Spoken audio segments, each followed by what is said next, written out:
Olá, caro aluno. Sou o professor Lucas Gabriel e nesta unidade falaremos sobre funções e procedimentos.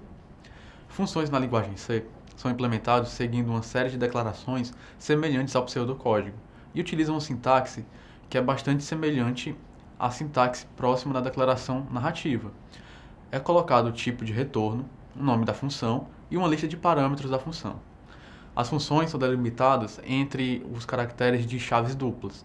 Tudo aquilo que a função deve realizar fica dentro dessas chaves duplas, e aí passa a receber o nome de escopo da função.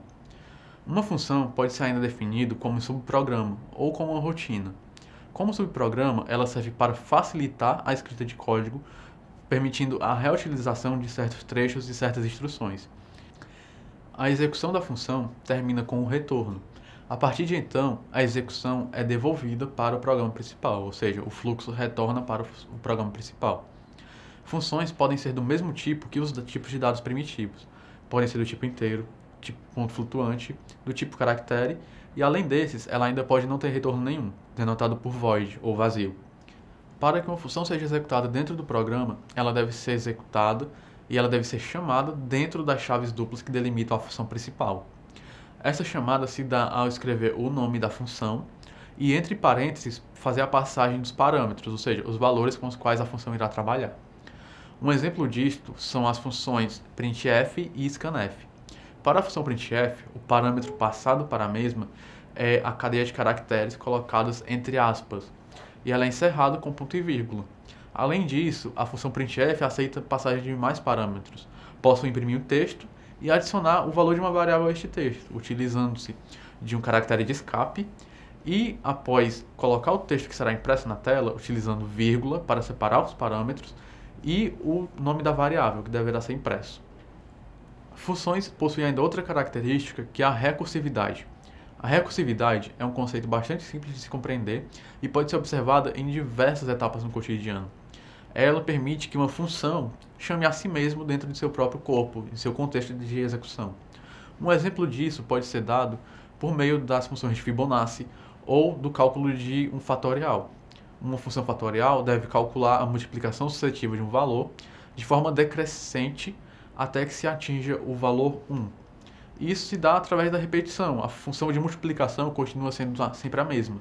Ela se repete até que seja atingido o valor de retorno e o critério de parada. A partir de agora, veremos o conceito de função. Função na linguagem C corresponde a um bloco de código que será reutilizado e permite que escrevamos menos código para realizar tarefas repetitivas. Funções diferem do ciclo de repetição, pois elas podem conter instruções complexas que não necessariamente devam ser repetidas várias e várias vezes. Uma função é declarada da seguinte maneira: é utilizado a palavra reservada, que corresponde ao tipo de retorno da função, o nome da função. O nome deve ser único e deve ser diferente das palavras reservadas da linguagem. E entre parênteses é passada uma lista de parâmetros da função. No caso, uma função do tipo void ou vazio não recebe nenhum parâmetro. Ela também não precisa de um retorno. Tudo que é executado dentro de uma função do tipo void é executado momentaneamente e após o final de sua execução é encerrado. E em seguida é retornado para o corpo principal do programa ou para a função na qual ela esteja inserida. Uma função do tipo main, ou seja, a função principal, ela é do tipo inteiro. Ela deve ter um retorno que seja inteiro, que é 0 ou 1. 0 resulta no retorno positivo da função, ou seja, tudo que foi declarado dentro da mesma foi executado e, portanto, ele pode encerrar sua execução. 1, no caso, remonta a falso, ou seja, a função retornou com um erro. O programa teve algum erro durante sua execução. Bem, uma função é declarada como foi falado previamente e ela pode ser utilizada ao se realizar a declaração de seu nome, ou seja, dentro da função principal eu posso escrever o nome da função, parênteses e ponto e vírgula, ou seja, a função é uma instrução, ela é realizada e após encerrado será denotado o caractere ponto e vírgula. Aqui exibiremos primeiro a função hello. Ela irá imprimir na tela o texto hello e o emoticon ponto e vírgula.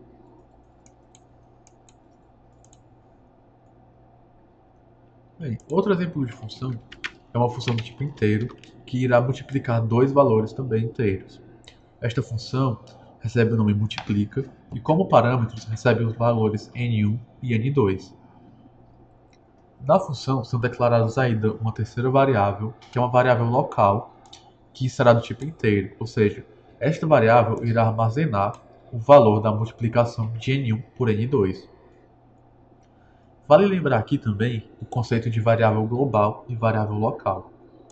Uma variável, quando é declarada dentro da função main, por exemplo, a variável inteira a, ela passa a ser utilizada e estar disponível em todo o programa. Ela é uma variável global. Quando uma variável é declarada dentro de uma função, que não a função main, ela é chamada de variável local. E ela só é válida e só é utilizada dentro do programa, dentro da função. E ela só é válida e só é utilizada dentro daquela função em específico. Aqui a função multiplica recebe como parâmetros os valores n1 e n2 e a partir do resultado é exibido na tela para o usuário o valor da multiplicação. Em seguida, ela retorna um valor inteiro, no caso, esse valor deve corresponder ao tipo de dado com o qual a função foi declarada. E ele retorna o valor resultado. Ao executarmos essa função, podemos fazer a seguinte chamada. Escrevemos multiplica, entre parênteses, passamos os números que desejamos multiplicar, no caso o numeral 5 e o numeral 7. Então, podemos clicar em executar, e a partir daí teremos a seguinte saída no console. 5 vezes 7, 5 vezes 7 igual a 35. Isto pode ser realizado em diversas áreas do nosso programa. Uma função pode permitir a repetição em várias partes, operando sempre com valores diferentes. Por exemplo, podemos multiplicar 5 vezes 7, depois 3 vezes 7, depois 8 vezes 2 e por último 5 vezes 1.